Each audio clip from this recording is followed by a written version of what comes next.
Joining me on the show this week is the best Bond double act since Mishka and Grishka.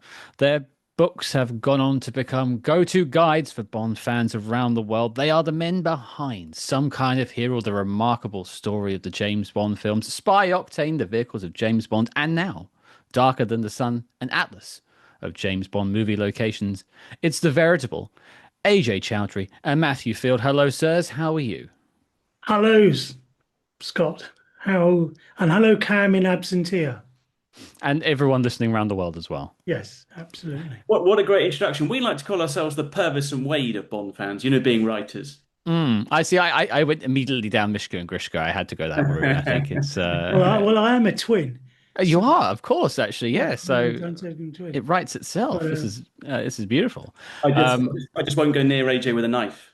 yeah. yeah. Although I would like to see you both in sort of clown makeup. That would be fun, though. Maybe for the video version, we could do like a filter and just put clown faces on you both, or just me, which actually I think is more fitting. Absolutely. Um, Now, AJ, you've been on the show a couple of times previously, although not to talk about Bond. Matthew, this is your first time on SpyHards, so welcome aboard. Thank you. But I think let's set the table a little bit because we're here talking about Darker Than the Sun this week. I came to your wonderful launch event a couple of weeks ago, got to see some lovely faces, some familiar faces, and just to hear your thoughts about it. But I wanted to dive a little bit deeper into the book, deeper into the process of putting together your books. I've now got a collection of 3 of your books sitting on my shelf in front of me. And I mean, if you keep putting these out, I'm going to run out of shelf space, lads. So be careful. Be careful. But let's take this journey back a little bit because I've always been curious as to how this relationship between the two of you got started, but also where your love of Bond comes from, because it's clearly a powerful love of a franchise because you've written 3 books about it at this point, and then copious other articles and op-eds and things like that as well. So I think I'll go to Matthew first because it's your first time on the show. Where does your love of Bond come from? Where did it start for you? Started way back in 1985 when I was 4, and a bit early to be watching Bond films, but my dad didn't think so, and he videoed Goldfinger off the TV. And then my very first trip to the cinema to see any movie, it wasn't a Disney film or anything like that. It was to see The Living Daylights in 1987, and I was sick. But I can still remember watching that Land Rover come down the Rock of Gibraltar. Absolutely magic. So it started then for me very, very early. And have you been to Gibraltar since? Been there 3 times actually. Wow, that's why you wrote the book about Bond locations, I would say. And it's a great spot too. Have you been there? I haven't actually. It's on my list. I've got a list of places. I don't want to go to all the Bond locations. Some of them don't necessarily jump out to me, but there's a few that I really want to get to, and Gibraltar just feels like a natural fit. But yeah, it is on there. I'm a big Las Vegas guy, so your Las Vegas section in the book was perfect. I just love that city, so it was nice to see it get its love in the diamonds section. So it starts from Living Daylights for you, Matthew. AJ, what about you? Where does where's that tree sprung from? Well, I think I'm exactly 10 years older than Matthew, and it was 1977. I was on holiday in North Wales in Carnarvon with Mm. my family, with my parents and my older brother and my twin brother. And it's a rainy day in August. So where do we go to the cinema? And we go and see a movie. I've no idea what I'm seeing, but there's a man who skis off a mountain with a Union Jack parachute. There's a white car that goes underwater and turns into a submarine. There's a man with steel teeth. And there's this big hollowed out super tanker. There's very nice women, which I'm too young to appreciate. There's great music. And it's The Spy Who Loved Me. And it hit me like a diamond bullet, like I think it does all 6-year-old British people growing up. James Bond is a cultural heirloom. And from that point, I was sort of hooked. Although I always say, you become a Bond fan with the second Bond film you see, because you go, I've seen something like this before, the titles, the music, etc., etc. So that's my origin story.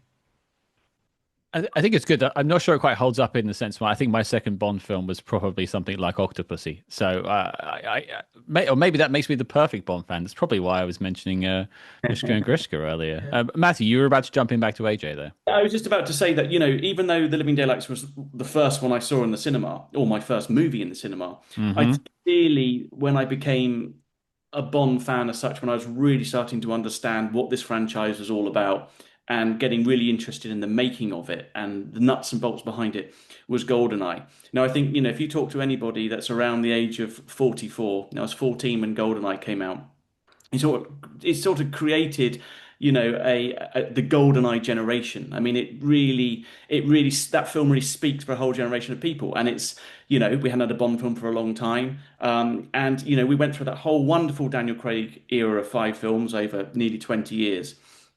But for me, Pierce Brosnan is my James Bond. Hmm. He was, he was the films I grew up on. I mean, all 4 of those films, you know, speak to me. So for me, I think, if anyone says, "What's your favorite Bond film?" I'm not saying the best Bond film, but my favorite would be GoldenEye. And I think that that is a powerful thing. The one you associate yourself with most. I think, one thing we haven't mentioned, but if you're living in the UK growing up, you will have seen a Bond film on a bank holiday. I don't think anyone can escape its gravity. Yeah. You're all pulled in, whether you like it or not.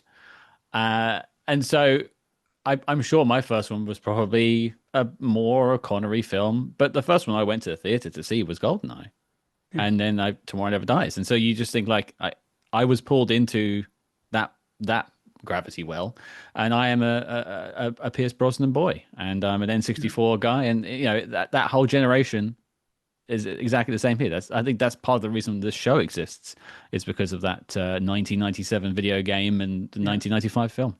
I high five you on that, Scott, because absolutely, I love it that we're GoldenEye fans together, and it's great to see the love that Pierce Brosnan's getting right now, Hmm. just across popular culture. I mean, look at him; he's on the front of GQ magazine this month. I haven't stopped looking at him, to be honest. The man's handsome as it comes. I wish I looked that good now, let alone the age that he's at when he took that photo. It's senseless. It's astounding.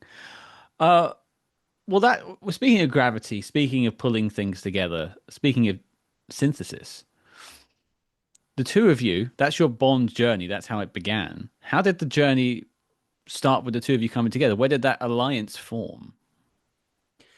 Well, I'd been sort of noodling around with James Bond societies and clubs. The James Bond International Fan Club, founded by my good friend Ross Hendry. And then there was a website called Mr. Kiss Kiss Bang Bang, Hmm. which was run by another good friend of mine, Panos Sambrakos. I'd done the odd article here and there, the odd thing.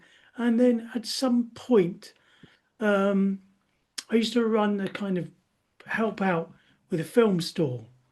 And we used to sell James Bond bits and pieces. And we'd got a whole bunch of James Bond stuff from James Bond Jr., Oh, okay. which never got sold. Hmm. And every time we did a film fair, we try and get this stuff sold. And I aimed at the younger people. Hmm.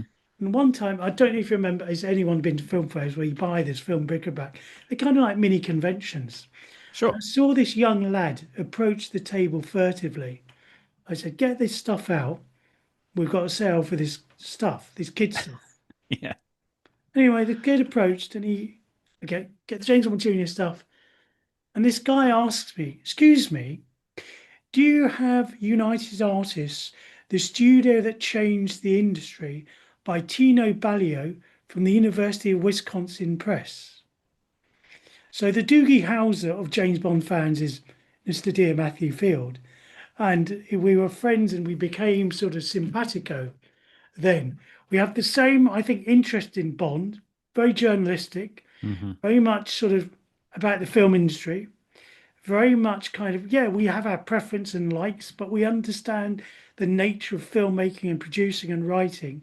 And I think that's how we're very simpatico in our approach and likings to Bond. We don't like the same things.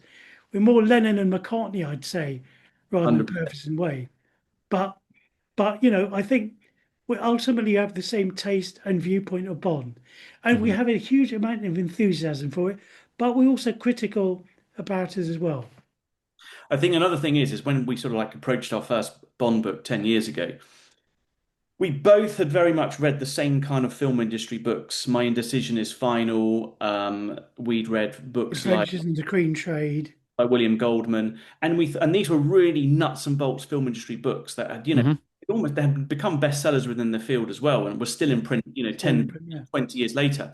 And there'd never been a Bond book that had looked at the Bond business in that way as some of those incredible film books. And that's the one thing that we felt that we both wanted to do. I mean, it was such a thing that we both felt is that could we do a Bond book that would match some of these classic film books? No, we'd also been brought up on from our generation, the Bond Bibles. Steve J. Rubin's The James Bond Films Hmm. was an essential guide. Matthew and I both love Raymond Benson's The Bedside Companion, James Bond, The Bedside Companion, because it's the only book to date that analyses films and the literary side, even though it's out of date. And Raymond went on to write, the Bond novels, and currently has written The Hook and the Eye, the Felix Leiter book. So we'd been brought up on those books. We also love Kiss Kiss Bang Bang by Marcus Hearn and Alan Burns. So we love those books, but then a combination of film industry stuff giving us a bit of insight. Some Kind of Hero, I think, serves as a whying of, not a making of. And it's a sort of, if you look at it, the studio story is there. It's quite a lot of, and going back to Darker Than the Sun, there's a lot of the rationale why behind the scenes, why things get done. Hmm. And I think that's the through line to all our work.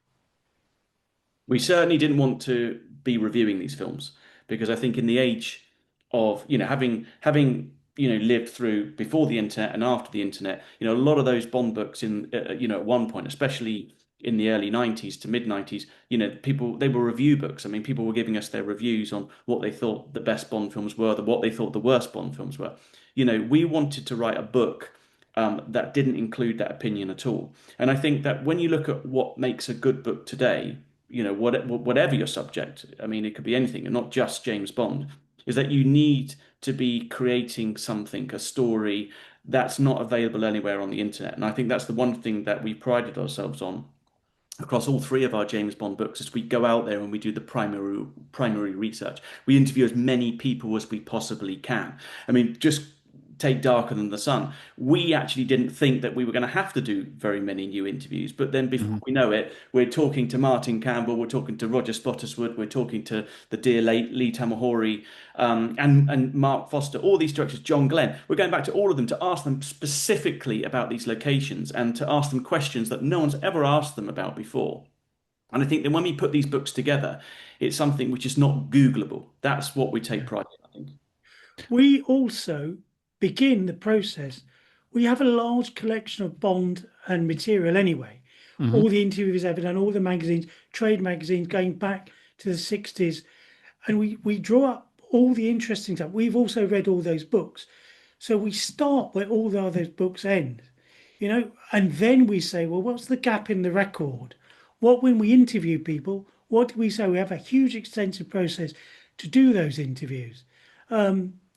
Take Darker Than the Sun. We were asked to write this book by the publishers, and we thought it would be great. You write about the Bahamas, you write about Tokyo, you write about Las Vegas. But when you get to the later films, what do you write about? Montenegro for Casino Royale. Well, they didn't go there, and it's Hmm. shot in some other place, pretending it was some of those Skyfall or Quantum of Solace. Do you write? We shot Iceland in RF Risborough. So then we realized that, you've got to work out, well, what was the reason behind going to those locations Hmm. creatively? Why did they go to Haiti, which was shot in Panama Canal? We are not on the tracks of 007 book. We're not telling people this was shot there. It's more the rationale why. And when you dip into Darker Than the Sun, and actually this is the through line in Some Kind of Hero, why they went there, what the creative decisions were, practical, filmmaking wise. Was there a tax incentive? Did someone just like that place? Did Cubby Broccoli have friends there? And Spy Octane too with the cars. What were the practical considerations for getting those cars, the production value, etc., etc.? That's the kind of through line to all of Matthew and I's journalistic work. And that's where, dare I say, we cross over with SpyHards, because you're one of the rare podcast and Bond podcast, where you and Cam do fresh interviews. You bring things new to the table, which we really admire and love. I Absolutely.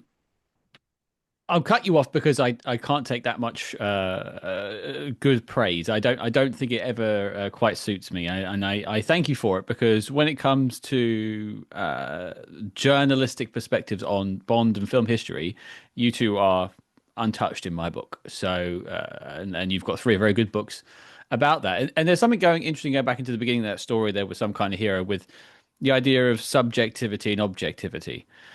People having these reviews is all very well and good, and we do film reviews here, so I understand the need for that.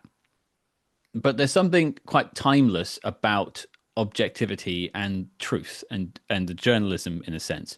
And one thing I think your books are very good at doing is getting to the root of the why. And you mentioned AJ, you mentioned the why, and I think that adds a certain element to these books that means they will be looked at for many, many years to come. And I assume that is the aim you have going into it is to sort of make them timeless. We hope so.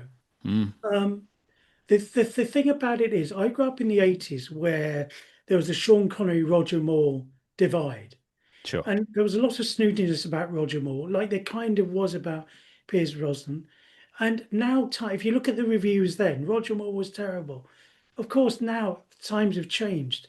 I think there was a sort of recent area where Pierce Brosnan was the whipping boy, which is Hmm. totally unfair in our opinion. But the point is, our opinion doesn't matter. No one cares, dare I say, what Matthew Field or AJ Chowdhury think. Everyone has their own opinion, especially now. So we want to avoid that. And those opinions shift with changing in time. And that's, I think, where we're coming from. So I guess one thing I wanted to do with this discussion because we could just talk about have a discussion about your favorite Bond locations and certainly that's something we might squeeze in at the end. But I wanted to get a little bit into the how these books are put together because it is a objective thing as well. Like you are doing it's a journalistic process. You're going through interviewing these people, curating your information to find the best things, the best sources.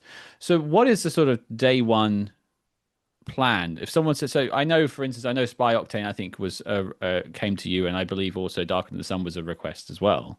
But Some Kind of Hero was a you were pitching that book. So when you were putting that together, what was your plan of attack in a sense? How were you going about putting that together to come up with the book? I'll set this up because Matthew can't. So Matthew was a child prodigy. He wrote the first bestseller, The Making of the Italian Job. How old were you, Matthew? I was 19, 19. Yeah. 20. And that had all the journalistic flair. It's a brilliant book, that book. He then wrote on to write Michael Caine, You're a Big Man. Then Hmm. he wrote the autobiography, co-wrote the biography of Michael Dealey, the producer of The Italian Job, The Deer Hunter, The Wicker Man, and Blade Runner, called, what was it called again, Matthew? Blade Runners, Deer Hunters, and Blowing the Bloody Doors Off. Published by Faber and Faber, all of which are brilliant, brilliant books. So I'm hanging on his coattails.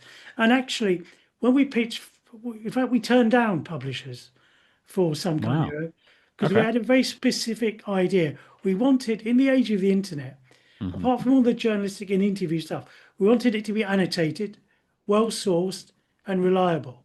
Hmm. So that, and by the way, all our books are like that. And also, when we get corrections, and we do get things wrong, we want to be corrected. So that's the basis. So Matthew's a best-selling author, and then take it from there, Matthew, about the genesis of Some Kind of Hero. We were actually talking. I was actually talking to this publisher originally about doing an update of my Italian job book, and it was when I was sat there with them. They said, "Have you got any other ideas?" And I said, "Well, always kind of really want to do a James Bond book." And AJ and I had talked about this. It must have been for about 10 years. We'd thrown the idea around. We'd sat in pubs, we'd sat in cafes, and we'd We've spitball. written articles as well. We've published Yeah, in magazines, interviewed people. yeah. But I think we talked a lot about what a Bond book should be, and I think, as I said at the beginning of this interview, we looked at those perennial classic film movie books about Hollywood that went into great detail. And that's kind of what we always wanted. We Hmm. always knew together. This was the great thing about Some Kind of Heroes. We always both wanted to write the same book. There was never an argument about what the through line of this book was going to be. It was going to be the first annotated biography of the James Bond movie series. So, we kind of started with that. What was really interesting is how the interview process snowballed. Because when we started, we thought, well, between us, we've pretty much got we have got every book that's ever been written on James Bond in the English language as a resource. We've got, you know, years and years and years of rare magazine and newspaper articles that have And been broadcast footage. broadcast footage that we were going Lots of stuff's never been published or seen in public. Hmm. and we were going to bring all this together and bring all this our resources together and tell this story. And then the interview process started, and that became really addictive, didn't it, AJ? Yeah. One of the things, yeah, and because we had that stuff, when we did interviews, we knew what was new. So when you read Hmm. Some Kind of Hero, people go, "Oh, I think we know everything," and then they read it. The other thing is that the nature of Some Kind of Hero, it's not a making of book. So there's a narrative through line. There's actually a story, the Hmm. studio, the thing. So if you read it, you get a real sense of accomplishment. There are also areas that hadn't been really covered, like the gap between the Cubby Broccoli Harry Saltzman divorce, the gap between 89 and 95. When Some Kind of Hero came out, I think the first official archive book came out, and it's telling that they don't cover those bits. So one of the key things about what we do is we're actually unofficial and unauthorized as well. We're not about to do down the series, but there are areas that they'd rather not talk about that we do. And so that's the thing. And of course, the interview process was fascinating and great. The only problem is that when you get all this material, it's a bit like my brother came up with this analogy. It's a bit like explorers finding a tomb. It's great. All that jewelry, all that stuff. It's amazing. We're salivating. But then we got to drag it out of the desert. We got to put it up there, clean it up, catalogue it, and let it make sense for people. So for us, that is transcribing it, that is putting it in context, reading that stuff, and then putting it together in narrative. And that's another thing we think Some Kind of Hero does very well as a narrative. Well, I think the interesting thing I wanted to jump on there was the idea of interviews and the idea of balancing between having a natural conversation with someone because you're interviewing someone and you want to have a nice conversation, but also you're trying to find new information. You could just go in and have the conversation with a Bond girl, not naming anyone, but they may have done that interview many, many, many times. So how do you approach it whilst trying to get something fresh, but trying to also keep it cordial and flowing? Well, the first thing we do, Scott, is we go back. We know we're going to do the interview, so Hmm. we go back and we read absolutely everything. Preparation for any interview is key. So, with these extensive archives that we've got, say for example, we're interviewing Jill St. John. We Hmm. pull all the stuff from 1971 from the publicity tour that we've got available to us. We then go back and read all of the other interviews that have been done with her subsequently or recently, like the interview Mariam Darbo and John Cork did for their book, or for Mariam Darbo's documentary in 2002. So we'll actually just look at everything. We'll pull it all together and think, right, what is the Jill St. John James Bond story? What has she said before? And then once we've got all that down, of course, we want to recapture that because we want to capture it for our own IP, for our own book. Hmm. Then we start listing all the questions that we want to know the answers to around the film. Because, no one's ever asking these questions really about, well, how did you get the role? And we might have interviewed somebody else. So we might have two stories that we want to cross-reference, so that we want to bring in. So I think that's the way to do it. It's all about the preparation. It's making sure that you know your subject well and you know all the things that that person has said before they do. And that's how we kind of approach it. And then we hope that we walk away with the best Jill St. John interview that's ever been done. And the other thing is, time is on our favour. When you get them fresh on a junket, something like, and we've been to junkets and interviews, you get the publicity story. After time is maturated and they're no longer on their best behaviour and they sort of look at it in the rearview mirror, you get something really interesting. And also, when you've interviewed one person connected with, and you and Cam know this, Scott, they give you information that seeds something that that you don't know. And you ask about, sometimes you ask about people, you ask about executives, you ask about people can't remember what they did on the day. And what we want to avoid is it was great, it was wonderful, it was fantastic. We don't want to hear it was crap and terrible, but we want to see something really interesting. Matthew and I also collaborated on two bookazines for MI6 Confidential, Remembering Roger Moore and Sean Connery James Bond Journey. And we Hmm. managed to get people to say something really interesting about the actors and stars without it being junkety and sort of hagiography, you know? Well, it's I've taken a few lessons from you over the years, AJ, and you know we've interviewed someone together. We Yeah, did an interview a couple of years back with Jamie Anderson and got some information about the long lost Moonraker script. That was yeah, a great time. And that's fantastic. I take my lead from you sometimes when it comes to interviews in the sense of having an idea of where I want to be, but also making it feel naturalistic at the same time. And it's nice to know that that's kind of your process. Well, Matthew's the interview king. Right. Without sort of revealing too much. In my job, I interview people for a living, kind of. Hmm. I'm a lawyer, and you have to take statements. Matthew sort of interviews people for a living as well. Matthew? Yeah, I mean, I interview people within film marketing and publicity. So um, I not only do I do junket slots, but I do on-set interviews. I'm a BTS producer, so I will go onto a film set and gather all the materials on behalf of the studio. Hmm. So we both interview for a living, and I think what's really interesting is to listen back to your interviews. You can really learn from yourself. I mean, the first You want to tell them about the. I the did that. I interrupted you deliberately, Matthew.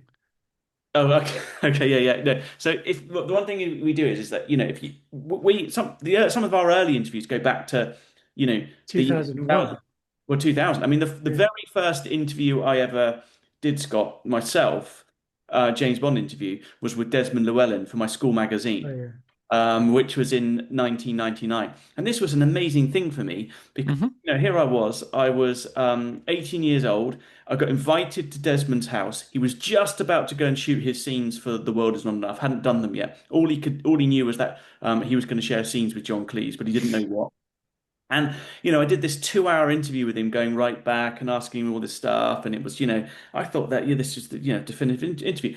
It's interesting. We sometimes still go back to those really early interviews. Mm. And we did one, our first joint interview AJ and I did together was with John Glenn. His Hmm. biography came out. We interviewed him in a Starbucks just around the corner from the BBC, north of Oxford Street. And it's funny, when you go back and listen to those interviews, we're talking over him. We're interrupting him. He starts to ask a story, and we're on to the next question. And he just about starts to try and answer the question. We're asking the next question. And, I think you can always improve. You can always listen. You're not the star of the interview. They're the star of the interview. And all the time that they're talking, they're giving us information that we might use. So I think you learn. And after doing it now for 25 years and interviewed probably over close to 400 James Bond associates, you hope that you've got better and you get better all the time. So again, it's not just about being prepared for the interview; it's also the technique. Yeah. I'd be remiss if I didn't ask this question because it's pinging in my brain. My journalistic side is wanting to know. Having interviewed all these people for 25 years, as you say, is there a particular story you go back to when you talk about the interviews? Maybe not necessarily a bad one, but perhaps a funny thing that happened or a memorable interview, perhaps. Apart from talking over John Glenn in Starbucks just off the Oxford Road. Yeah. Can I just say as well, we don't talk, we're not talking about ourselves. We're too enthusiastic. Matthew and I can talk for England. Hmm. And in those days we were like Labradors. We were too excited. So we've calmed ourselves down. Uh, Matt interviews that he's sort of saying, Well, I'd say that probably the one that I was most excited about that we got to do Sure. was Pierce Brosnan. Of yeah, course. Because, we for some kind of hero, we wanted, all the James Bonds that we could get to. And Pierce was, one that for me, for the reasons we talked about at the beginning, he's my James Bond. Hmm. And he hadn't, by 2015, hadn't really talked out school, so to speak, about those movies. Daniel Craig was the man. Skyfall become the billion. He made him the billion-dollar Bond. He got Hmm. into the shadows a bit. He was of course working and making movies all the time and studio films and doing them well. But he hadn't. What Bond was no longer at the top of the interview, and people weren't necessarily asking him so much about that. But imagine if you could get Pierce Brosnan to do a 1 hour interview about being James Bond in 2015, 13 years after that last movie. And we got it. And it was, we chased him and we chased him and we chased him. Right, do you want to say how you got it? Well, what happened Link is, to your first interview. yeah, I mean, basically, we're lucky enough because, I'm working in film publicity and marketing. We've got a lot of contacts. So you meet people, Sure. it gets you closer than you would because, quite often you have an interview request. You start off by putting it to the agent or through to the publicist and it's thrown out. I mean, your interview never reaches that person. Hmm. Cam and Scott know all about this, don't you guys? Oh, I've had many a rejection and many a no answer. So yeah. As have we, by the way. Okay. So I had got a close in with Pierce Brosnan, which we decided, AJ and I decided we would take it up on. And I thought, well, how do we position the interview? How do we try and get this interview? And so we kind of went in and said, well, Pierce Brosnan was the first, Desmond Llewellyn was the first interview I ever did. And Desmond was always so gracious about Pierce, and Pierce was always so gracious about Desmond. So I thought I'd just try and just see what happens. And it might have been overstepping the mark by contacting him directly. It might not have been. But anyway, AJ and I deliberated over the email. We pressed send. We closed the laptop. I went to sleep and I thought, I wonder what's going to be there if I'm getting a response. And the next morning, I lifted to the bedside table, took my iPhone, opened up my inbox, and and Pierce Brosnan was sat there in my inbox, unread message, and I'm like, oh my God, we've got an email from Pierce Brosnan. I called AJ right away because I said, I have to read this to you live as I read it. If it's disappointment or, this is really exciting. We have to live this We were moment. opening a Christmas present together. Yeah. Exactly. I opened up the email, Scott, and it just said, you got me with Desmond. Call me in Malibu. Here's the number. Right. And then, but then it was tricky because every time I called him, he was always too busy to do the interview. He was always just going out the door. He was always Mm. flying here. He was always flying there. And finally, it was getting really close to having to deliver the manuscript. And it was like, we're so, Yeah. so close to talking with Pierce. We're so close. And one Saturday afternoon, we just tried. I dialed the number and I got him again. And this was like the third time. And I said, Pierce, it'd be great if we could schedule this. And he goes, well, we're doing it now. And I went, what? Yeah, well, this is it. We're doing it now. And there we are. We got him on the phone. Luckily we'd done all that preparation. We'd read everything. We had the questions written, weeks and weeks before this Saturday afternoon happened. And there it happened. We had a 1 hour one-on-one with Pierce Brosnan, which, became such an important backbone to those 4 chapters in Some Kind of Hero. Well, not those 4 chapters as well. One of the key things about the research is people start with, you know, Goldeneye with Pierce. But one of the great things we got, and it's in Some Kind of Hero, his experiences in For Your Eyes Only. Mm. Is attending the premiere and a fan club convention in 1981 with Cassie, his wife. Hmm. Then we talk about the Living Daylights and that process there. It's really interesting. He talks about what he wore for the premiere of For Your Eyes Only, a costume he'd borrowed from a historical drama. That's the kind of research that goes into Some Kind of Hero. And then, of course, the years that we have with the GoldenEye generation. And that's great. But that's what we really like. When you listen to it, no one would think to ask those questions. Well, we think, well, no one has. And it's Yeah, funny, man. the idea that Pierce Brosnan went to the James Bond British Fan Club convention in 1981, but sat there in the audience while his wife Yes, was on stage yes. talking about her appearance in the latest Bond film is crazy. But in all those hundreds and probably thousands of interviews that he did across the junkets and the publicity and the global rollout of 4 Bond films, no one had once asked him, tell us about going to the James Bond fan club convention. And that kind of really helped with the interview because he was kind of like, Hmm. these are questions I've never ever been asked before. And probably never even thought about that convention since 1981. Matthew, you reminded us of the deadline, because here's the irony. One of the key people we eventually did get to, and again it's in Some Kind of Hero, was Sean Connery, Hmm. Yes. and thereby hangs a tale. Through various means, circuitous and uncircuitous, we eventually got Sean Connery on his home phone in the Bahamas. And But AJ, we have to tell the story to Scott about how we met Sean Connery. go, okay, right. Well, we have, because that comes afterwards. Right, so we got Connery, and he said, great, he'd do an interview with us. But later, and guess what? Had he done the best interview ever with us, we'd have been past the book deadline. We couldn't have got it in the book. And subsequently, we spoke to him again. We then met him, or we then were involved with him at the Edinburgh Film Festival Hmm. in This story's 2000. wrong, AJ. We met him at the Edinburgh Film Festival. That's how we got him. That's how we got connected with him. That's when we spoke. This was 2009, 2010. Okay. So, Matt, take up the story because Matt was working at the Edinburgh Film Festival. It was 2008, and I was working at the Edinburgh International Film Festival. And Sean Connery was a patron at that time, and it had been Sure. many years. And getting to know the publicity team really well, they knew my love of Bond, and they said, "Oh, come and come to the party and meet Sean Connery, or Sean Connery's going to be at various red carpets. You've got the opportunity to meet Sean Connery." And AJ came up to stay with me while we were at the festival because he was also working parallel with The one of film, one the of the screenings film, happening there. yeah, the film that Sean Connery wanted to show was The Hmm. Man Who Would Be King. Right. And one of the lead actors was Syed Jaffrey, who played Billy Fish. And I was connected with him and I was asked to sort of accompany him and make sure that he was okay. So I was Right. there in a sort of semi-professional capacity, as was Matthew. And so one of the contractual things Sir Sean had to do at this festival was attend the red carpet of Toy Story 3. Okay.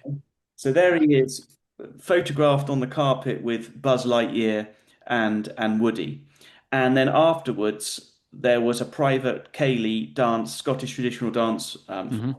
So the PR team said, "Well, come to the party, come to the party." So we go to the party, but they said, "But whatever you do, please don't approach Sean Connery for a photograph because if you ask for a photograph, everybody's going to want a photograph, and that's not why he's here. He's here to enjoy it." And it was actually going to be his last Edinburgh Film Festival, so he was kind of signing off, so to speak.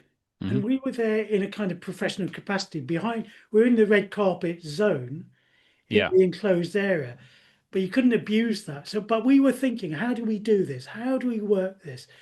We thought of all sorts of silly things to kind of accidentally do it. And then someone approached us. It was And a woman. this lady came up to us, and she Yeah. said, "Terribly sorry to bother you." She says, "But I represent the wine that's sponsoring this after party, and please say no if you want." I mean, she goes, I don't want to interrupt your evening, but so Sean Connery's going to arrive in the minute, and one of his contractual things is to have a photograph taken, hot, drinking a glass of the wine that's sponsoring the evening. But he needs to be speaking with some people. Would you mind awfully if we brought Sean Connery over to you and we did a group photograph of you chatting with Sean while you're having a glass of wine together? Now, AJ and I looked at each other and thought this has to be some sort of wind up. Well, we did consider it and we thought, okay, maybe we should agree as a favour Mm. to Sir Sean. Mm. We generously consented, Matthew. Really And putting yourselves out there, we're joking, but that's actually what happened. We were we were asked if we would mind having a picture with Sean Connery. Well, dressed up in that because it was contractual and all that stuff, but it was very, very amusing and fun, and we did. And just as we were actually posing for the photograph, in walks the publicist who told me that I couldn't and shouldn't have my picture taken with Sean Connery. She takes one look at us and her jaw drops, and I just thought, "Don't worry, I'll tell you afterwards," because she thought that we'd gone around it, but it was funny. That's actually how it happened. So we now got this really beautiful picture of us having a glass of red wine with Sir Sean Connery. And It, also throughout that week, throughout those 3 days, Micheline Connery was with Sir Sean. Mhm. She was a bit bored. It's in Scotland, and I have a bit of pidgin French. So I started speaking to her over that time. And after the photograph, Sean Connery, there was a Ceilidh, traditional Ceilidh, with a live band and a big circle of people. Sean said, "Oh, now I'd like to join in. We've all had a few whiskies and neeps and tatties. Come on the dance floor." And you know what it's like to be on the first on the dance floor. Well, I had a few Macallans by then. I dragged Michelin onto the dance floor and did a combination of a Scottish Bailey, Ceilidh, and an Indian Bungra.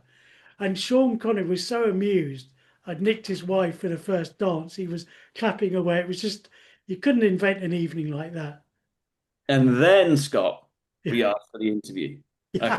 Yeah. And he said yes.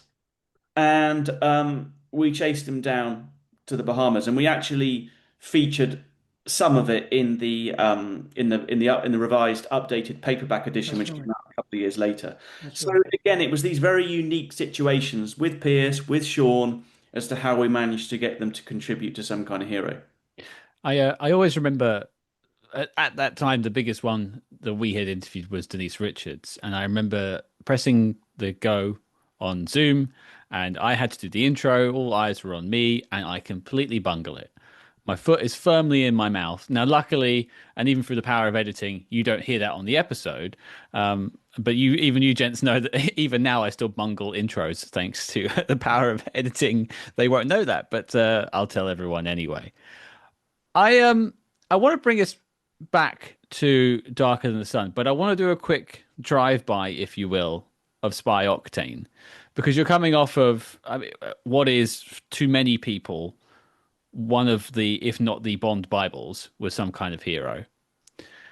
How do you do that follow-up, and where did the idea of Spy Octane come from? I'll take the lead on that. But Matthew operates very well without me. So well that he wrote a book, he revised his Italian job book Hmm. called The Self-Preservation 50 Years of the Italian Job in 2019 with a specialist car publisher, Porter Press International. It goes on to become a huge bestseller within that world. And Matthew gets an RAC, Royal Automobile Club Award for that book. And it's a brilliant coup in 2019. So naturally, his publisher asks for a follow up. Mm. Matthew. The Bond cars has always been. I think we've all of us in the Bond community, we're all Bond fans. We all have one element that we particularly love. Is it the fashion? Is it the art of Bond? Is it is it the watches? Is it the lifestyle? Is it the locations? And for me, if I was to pick one area that I particularly love, it would be the cars. And we'd had such a great relationship with the Italian job book, which is predominantly is obviously about cars. And Sure. that publisher said, what have you got up your sleeve? And I always thought, well, a really, really good book on the James Bond vehicles. So not just the cars, but everything from like Little Nelly, the Moon Buggy, everything that we could put in there.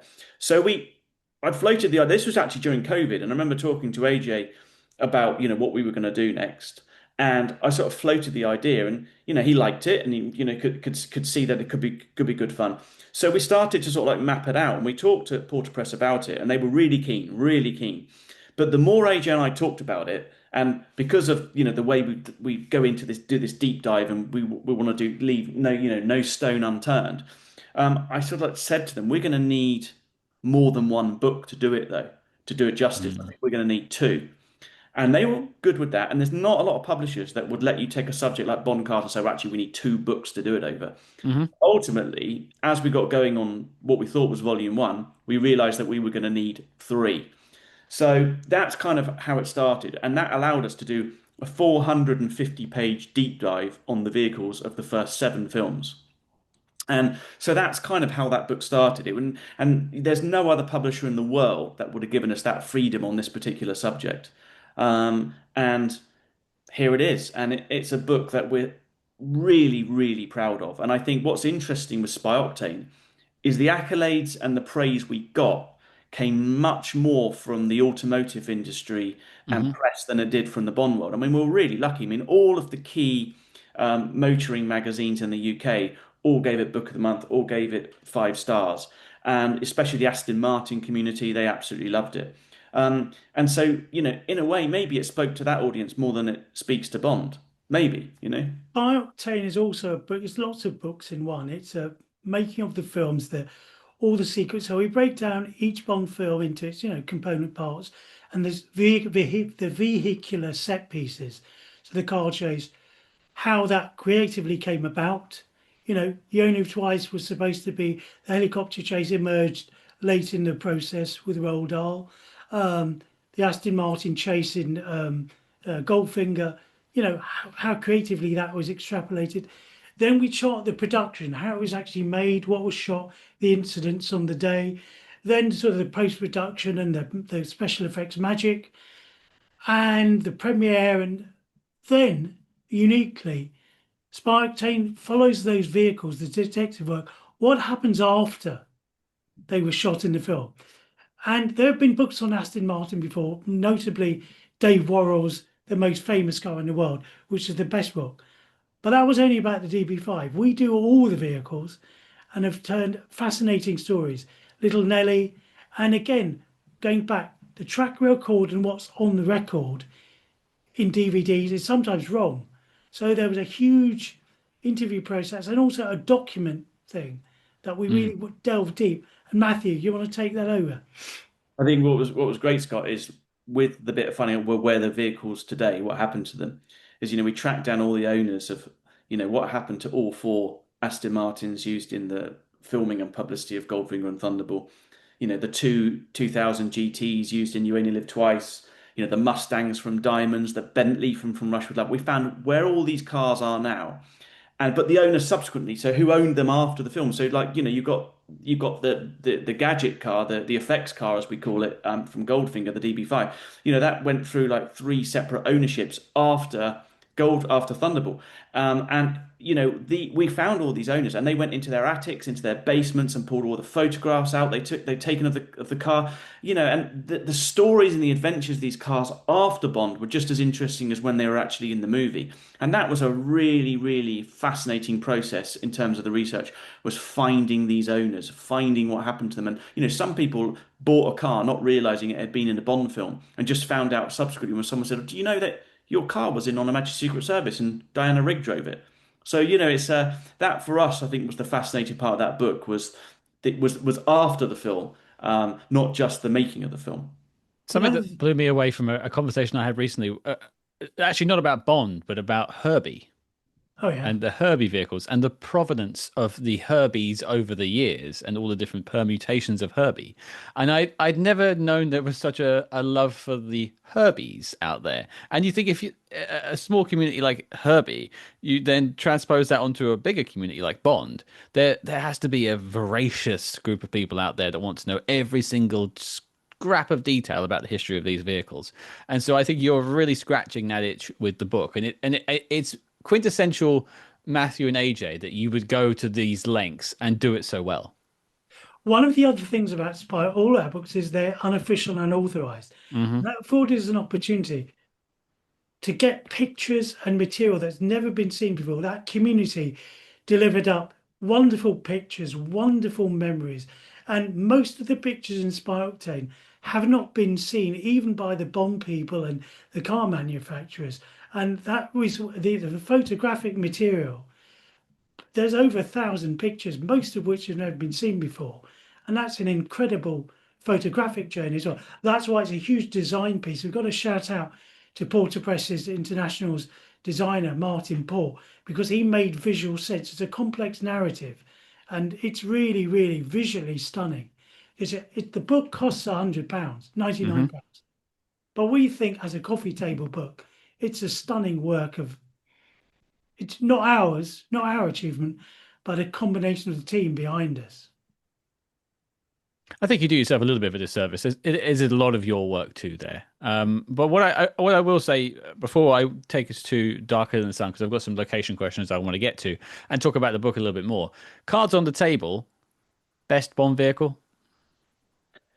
Well, I think there's iconic, isn't there? There's the DB5. I mean, I think we all I think we all feel that's probably the best Bond car, although AJ's probably going to now say the Lotus, but I think of interesting ones. I think there's a lot of really interesting ones, like the Toyota 2000 GT. Hmm. Jackie drives and You Only Live Twice, just for the story about how Toyota got that into the film.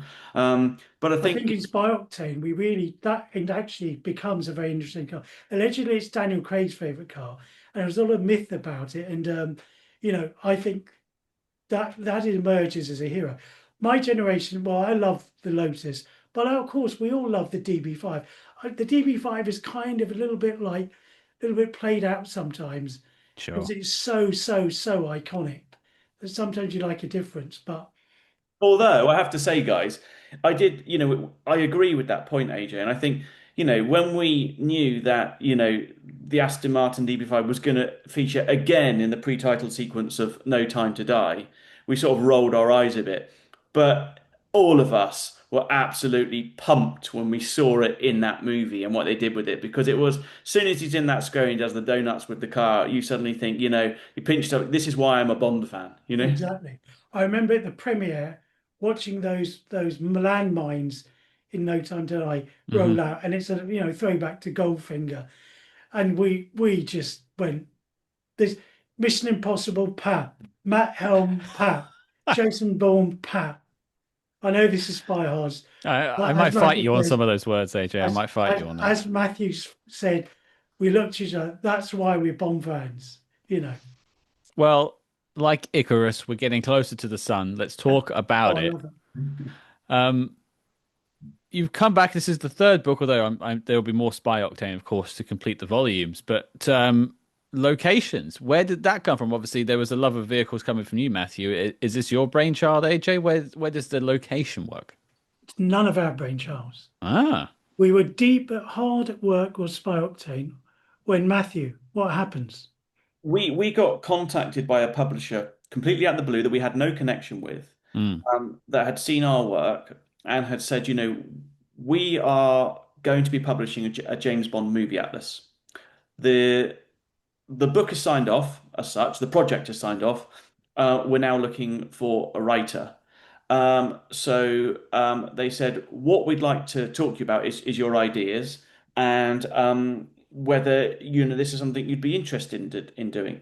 Now, AJ and I were probably had never even ever thought we'd write a book about James Bond movie locations, because we admired what Martin Mulder and On the Tracks of 007 do and have sure. done, and they've done it brilliantly. So why would we venture into that field? I mean, it's they're doing great guns. But when we talked to the publisher, we thought about what could we do differently. And I think that the one thing we both felt is we didn't want to do a Doorways and Manhole covers book, where literally that's the doorway Daniel Craig comes out of in Istanbul. That's the road that Roger Moore walks down in A View to a Kill. That no, we didn't want to do that. And the more we talked to them about what they wanted, we realized that maybe we could take the some kind of hero, the Spy Octane approach, which is we go back to the filmmakers, which we've uniquely had access to, the Hmm. writers, and talk about what was it about all these places? What inspired them to go there? As AJ said at the beginning of the interview, why did they end up in Iceland or in Korea, North Korea in Die Another Day? What was the choices behind that? So we started to think about it, and they said to us, would you write a sample chapter? And we said no, because we I guess emotionally we weren't attached to the project. Spy Octane was really where our heads were at right then. But Hmm. we absolutely would love to write the book, but we don't have time to write spec chapters. And I imagine they went and spoke to some other guys and you know um, researched a bit further, because I mean there's plenty of people out there that could have potentially written this book. And they came back to us and offered us the job. And then we found ourselves writing a James Bond movie atlas. And I think the exciting thing was it was a completely different field for us. Here we were going to have maps. We were working with cartographers. We were working with a very big publisher actually that did a lot of books and great books. And this, in terms of where we were with the publishers before, this publisher was big, massive, way up there. So all in all, it was a brand new experience for us, and I think quite exciting. Yeah. We one of the first things we asked for was Ruben Wakeman, a great designer in the Bond world, to help Fantastic. us. And he really, really helped guide us and helped guide the publishing team. But going back to the content, as Matthew said, we, again, as I said before, it seems simple. And then we realized, why hasn't there been at least an English language Bond book on the atlases, on the locations? And we realized that, well, one of the things we do in no in Darker Than the Sun is that firstly we're only covering the Eon films. They said Hmm. we only want the Eon films. Secondly, we wanted to treat it as if these locations were real. So you'll see on the maps that their specialist cartographers drew up. They've got locations of Korea, Azerbaijan, places that when they actually filmed, we didn't go to. So how could you do a map of Azerbaijan? But again, as Matthew said, we part of the narrative is what were they inspired by in Azerbaijan? What did the filmmakers or the designers and photographers see? And then they built around Swindon. But actually, there is a real pipeline. There is a real Devil's Breath, and we put that in. We fictioneered that into the narrative. In our map of Jamaica for Doctor No, we actually got Crab Key, but Hmm. Crab Key is informed by where it is in the books. We went back to all the novels, all the Danjak related material like production notes, like novelizations, you'll see in the bibliography. And that informed the reality. So where in Moonraker is the chateau? It's been transported to California, but Hmm. where in California is it? Well, if you look at the novelizations, it tells you. And so, we built up a great, interesting fictional story based on the existing material. I suppose then, looking at the idea of this being a ongoing process in a sense, you have three books at this time. There will be more in the future, but your interviews are a growing compendium. I think that's a correct word of a resource, certainly. You know, Compendium. your compendium. Thank you. You make me sound smarter. Um, has your process changed over the years? Not only how you approach interviews, but the way you put these books together. Because this is now your third time through. Is it? Have you like finessed the process? Well, I think that all three of the books have been very different. I mean, I think the Mm. interview process has very much stayed the same now. We just hopefully get better at it and more refined at it. Um, One of the interesting things, just as a side story, is that really COVID was very good to AJ and I in the sense that we utilized it as an opportunity to gather as many interviews for our interview bank as possible because we found that so many people were sitting down in lockdown just like us that they were very happy to talk to us and probably well they wouldn't talk to us before because they were busy and they probably wouldn't speak to us now but in that 18-month window they would and did. And we captured so many during that time that we're going to use in all our future books that we do. But I think in terms of taking that material and how we present it, that's how things change because how we present it in some kind of hero and then how we present it in, say, Darker Than the Sun or even Spy Octane, they're very, very different books. Yeah, Sure. So I think it's a case of taking the stuff and then it becomes the exercise of digesting it and working out. It's a bit like, you know, collating the very best ingredients, but then you're going to make different meals with it afterwards. I think that's that's a Hmm. great analogy. That's kind of how we do it. Also, what's also happening over time is you get archives opening up, you get so much documentary material, you get other people doing interviews, other books emerging that haven't there. So the collection and collation of that, since Some Kind of Hero, there's been a plethora of really interesting material that opens up. Plus, dare I say it, at a certain point, certain people are now coming to us. You know, Matthew, do you want to say that story about certain Bond people that say, I've been waiting for you? Go on, you say it. I don't know which one you're talking about. Go on, you say it. Well, I believe we were trying to track down Dennis Gassner. Oh, yeah, that's true. Yeah, okay, that's true. Yeah, We were yeah. trying to track down Dennis Gassner, who was notoriously difficult. And at some point, we got contact. Matthew, take up the story. So we got an introduction to Dennis Gassner, and Production designer of Quantum of Solace through to Spectre, I believe. yes, so he done the three films, and I thought this is a great resource for us. This is going to be brilliant, and thought it was going to be tough. And we called him, and he said, "I wondered when you were going to call." He said, I wondered when I was going to get asked to do it. And then, we've had, one of the editors of one of the recent films has said, when am I going to get interviewed for the Big Red Book?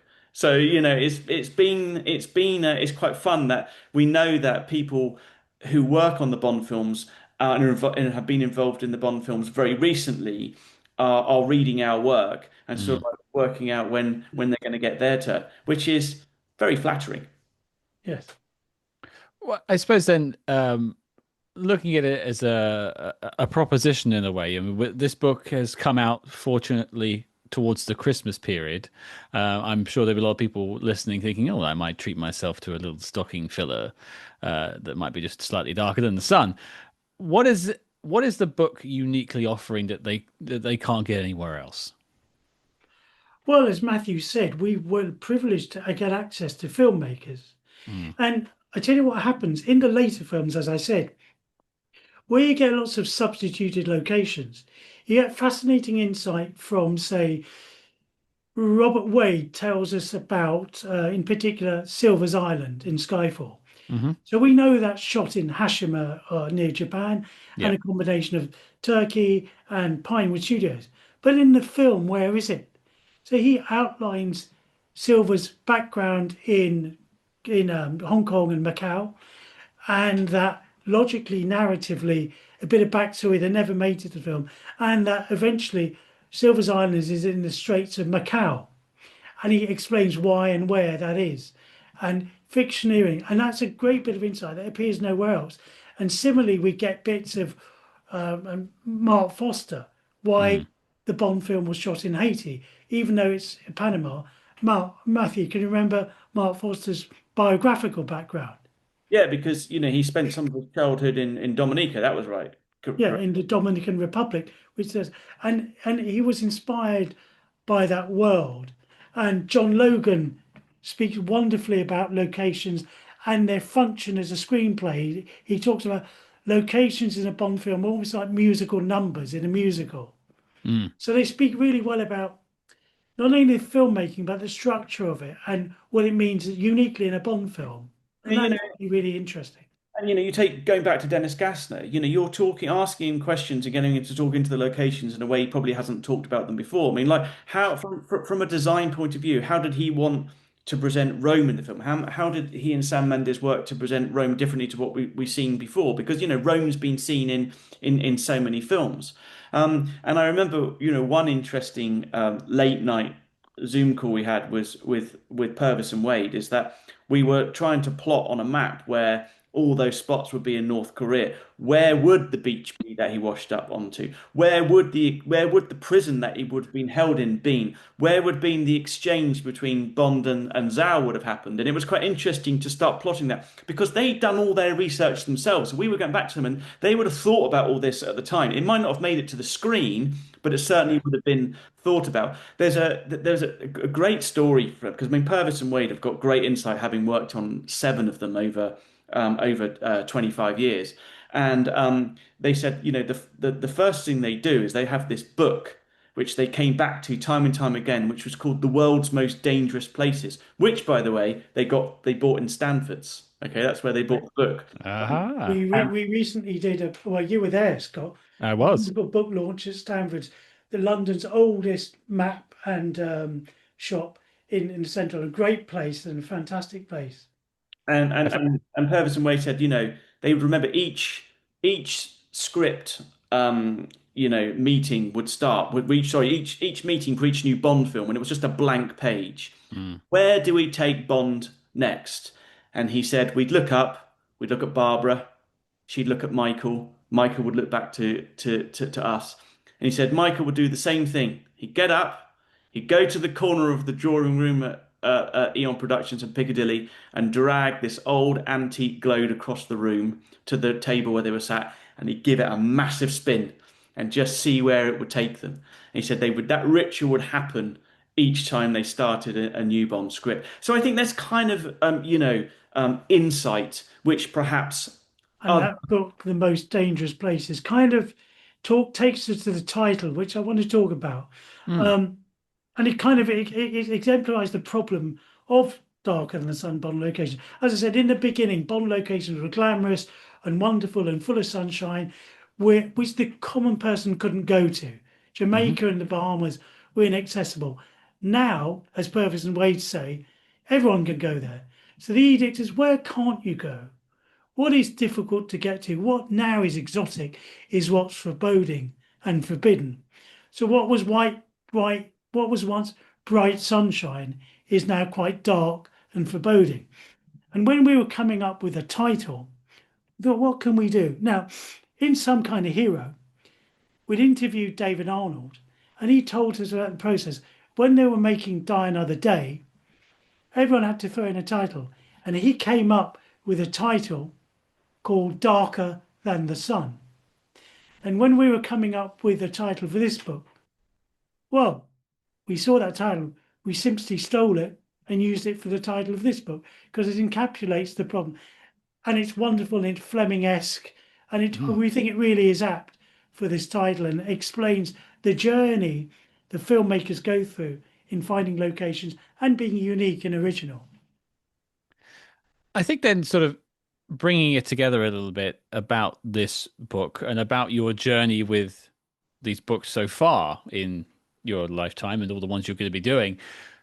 Looking back on that chap who sat there and watched The Living Daylights, that chap who sat there and watched The Spy Who Loved Me, what is making these books, the process of putting them together, to going through all the data, doing the interviews, taught you about James Bond?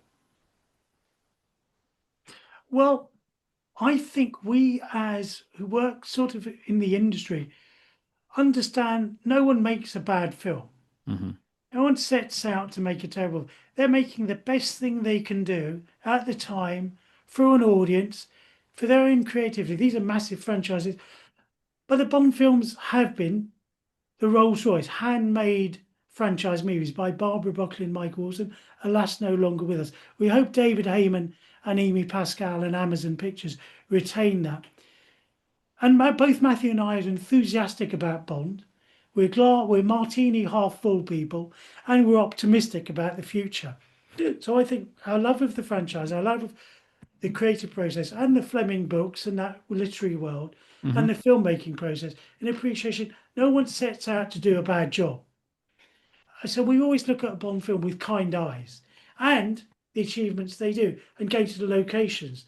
That's part of the travel. That's part of the edutainment portal of Bond film, teaching us about life, travel, politics, technology, and things like that. That's my answer. I think for me, the one thing it's taught us, having spoken to so many people and then crafted the story with some kind of hero, is it's made me realize and really respect that how hard it has been not to make a Bond film, but to keep making Bond films. Because you had Cubby Broccoli and Harry Saltzman that started out with it. And, you know, that franchise could easily have stumbled after four or five movies, and everybody would have been very happy that they'd made four or five Bond movies. But the fact that they keep reinventing it at different periods, I mean, the fact that Live and Let Die became the first Bond reboot, and as producers, they took the essence of Bond and reformed it and went again with it. And I think then, once you didn't have Cubby Broccoli anymore, it's very hard sometimes to pass the baton that someone else has the know-how on how to do it. But to see how Barbara Michael then took, dare I say this, and a lot of people won't agree with me, took what Cubby and Harry had done, and then with GoldenEye made it better. Because they then had a run of nine movies from GoldenEye to No Time to Die, when, dare I say it, they were more layered movies.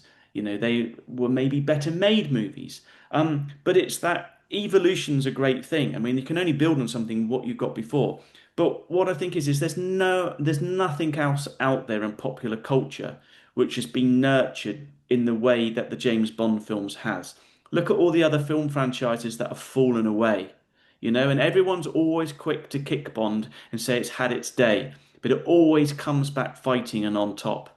And that was, I think, the thing that really spoke to me is 25 movies made by four fantastic producers, and just keeping that show on the road for that long. And And the still making it culturally relevant and sticky. We all know Skyfall 2012 was a wonderful reinvention. People, the media sometimes call me up and said, AJ, tell us why Bond is moribund and why it's dead. I said, well, why are you calling me? If it is Mm. dead, why on earth are you? No one's calling up for a comment on The Saint or Matt Helm. So Bond, because it's the granddad, it is the kicking boy. And there's always a new guy. And we love, by the way, I love all the spy movies, as you know. Yeah. But Bond is still, not only is it commercially successful, it's creatively still relevant and sticky. Bond films are cultural zeitgeist of our time, and they continue to be. And I'm sure that will be the future of them as well. And as Matthew said, the Daniel Craig era, whether you like it or not, improbably in the last half, are the most creatively and commercially acclaimed films in the series of a series getting on 70 years old. It's unique in showbiz history. And I think that, with Cubby Broccoli getting the Irving G. Thalberg Award in 1982 for his contribution to cinema, for me, it was wonderful that the Broccoli story ends with Michael and Barbara getting the Irving G. Thalberg Award because they deserve it outright for themselves because not in terms of what they inherited, but what they nurtured and took to another level. Because you look at what they did with GoldenEye, and then you look what they did with Casino Royale. They reinvented it there and repositioned it twice. And so hats off to those guys for what they've done. So yeah, I think it's for me learning about Bond was what they did, how they kept it going. And I think also a tip of the hat from myself to yourselves, the franchise wouldn't be where it is now without the fan base, but without people who are willing to put work in and put things out about it. There are other people creating books, much like yourselves out there, that are continuing the Bond story, even when there aren't Bond stories on the big screen. You mentioned Raymond Benson's doing the books at the moment. There are other writers doing other Ian Fleming books at the moment as well. The legacy of Bond is living on, even if it's not living on the big screen right now. And I think that's partly down to the work that you're both doing. And so I tip my hat on behalf of myself and on behalf of everyone listening. Thank you for all of your work on the book so far. I look forward to Thank you. book four. And thank you to you, Scott, for everything you're bringing it to us. Yeah, Because there's no doubt that in a future update of some kind of hero, that this podcast is going to get cited in the footnote somewhere. yeah. And I Well, a look, lot of your work is you and Cam. That's why me and Matthew, we're a Bond team. We love what you do and we admire it. And we want people to come up in the ranks. We've got to pass, like Matthew said, Bond continues because people like us pass on the journalistic baton. And mhm. that's what you guys do is important with a small I and what we do, and we love it. And we love to see other people come up. It is a community and you gotta pay it forward a bit.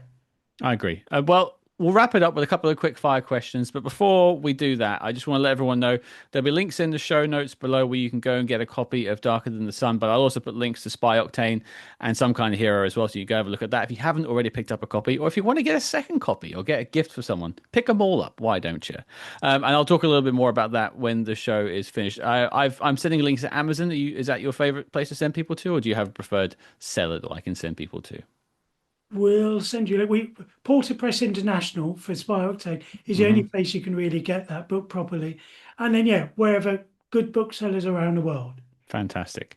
Okay, so the quick fire round to wrap us up. Bond 26. It's in the beginnings of production, I guess, at the moment. You're talking about locations at the moment. Where would you like to see Bond go in Bond 26? I'll go with Matthew first because he's looking at AJ to answer. I can I I can answer off the top of my head very quickly. So I think Go Bond. on then. There's so many close by jewels that are wonderful that Bond hasn't been to. Hmm. Scandinavia, Stockholm, I think would be great. I think Bond could go to sub-Saharan Africa. I think No Time to Die was going to shoot in Namibia. The obvious choices are Canada. Cam, let's get a Bond film up there. He'd love that. I personally would love to see Bond actually go back to Japan because I think that, Right. it's somewhere it's the one place I've always wanted to go to. Hmm. I think it was fascinating in 1967, but I think a 2026 Japan Tokyo could be really interesting for Bond to go back to. Of course, everyone is clamoring for Bond to go to Australia, which again is a big thing there. Um, there's lots of places Bond hasn't been to. Um, I like the idea of South Africa, I like the idea of Japan. I think Japan needs another go. I think yeah. it's yeah, it didn't get a fair run at it with You Only Live Twice. Matthew, do you want to talk about the repeat of Venice, which we cover in Darker Than the Sun? Because that's quite interesting when they go back to a location. Yeah, I think it's really interesting, Scott, when the Bond films go back to a location that they've been to multiple times, and I think that's one of the interesting things that came out in Dark and the Sun. Is you take Venice, there Hmm. it is in From Russia with Love. Next, we see it in Moonraker, and then again, it's in Casino Royale. And one of our questions, to Martin Campbell and to the writers and to Phil Mayhew, the cinematographers, how do you present Venice differently? And they all said, well, in From Russia with Love, and maybe perhaps a little bit in Moonraker, it's picture postcard Venice. It's all the things that you expect us to see. But they said, what we wanted to do with the story is, okay, we do show St. Mark's Square and Casino Royale, but it's to take it into the darker alleys and shadows of Venice, take you off the beaten track a little bit and show you a different area of the city. And, in response to your question, where should Bond go next? I'd love them to do that with Japan. Let's see Mm. a 2026 Japan in a James Bond movie could be really, really exciting.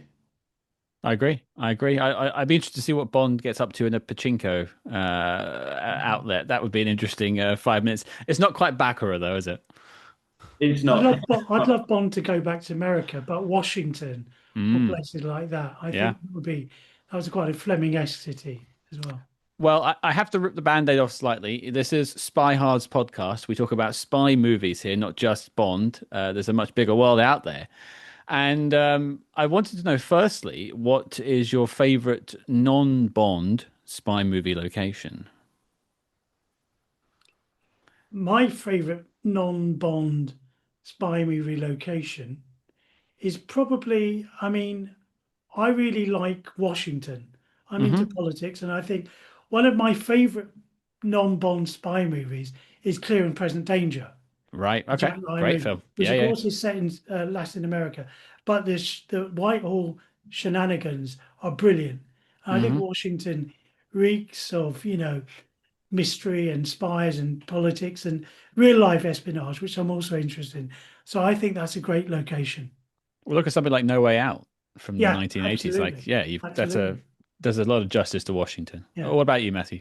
Well, I think my favorite non-Bond spy movie, because of Michael Caine, is The Icarus File.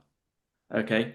Now you're going to say, well, London's a really boring answer, but I think that what recent Bond films have shown is that not only is London the greatest city on earth, but there's so many corners Yeah. and undiscovered parts of it that I think, we love seeing Bond on home turf and Mm. goes off to have that adventure around the world. But you kind of, I love the fact that, you can kind of start here, or with Skyfall, come back to it halfway through. So yeah, I want to see London represented in a completely different way that we've seen before. And as I said, bringing it back to the Ipcress file, I love the way we see it in that movie. So let's take Bond down the East End, see how he gets on down there. Yeah. Take him down to E11 or something. You'll have a good time. Well, my final question was actually going to be what your favorite spy movie of all time was, but it sounds like Ipcress File was your answer there, Matthew. Well, I think there's classic spy movies, isn't there? And there's Hmm. more modern ones. And I think if I was going to pick more modern ones, I think my favorite one of recent years was probably Bridge of Spies. Uh, Okay. it Yeah. was Love that. co-written by a friend of mine, Matt Charman, and I love that movie. And also Argo as well. I love Argo. We've had Matt on the show many moons ago. It was a Okay. good chat. I've seen the little post-it note he's got from Spielberg somewhere. Okay. That Right. was He's a a fun great guy, chat. isn't He's a lovely guy. And AJ, I can't leave without getting your answer to the question. What is your favorite spy movie of all time? Well, I love, as I said, Clear and Present Danger. Another film I know you like, Sneakers, is a Mm. really good film. Phil Allen Robinson, really underrated movie.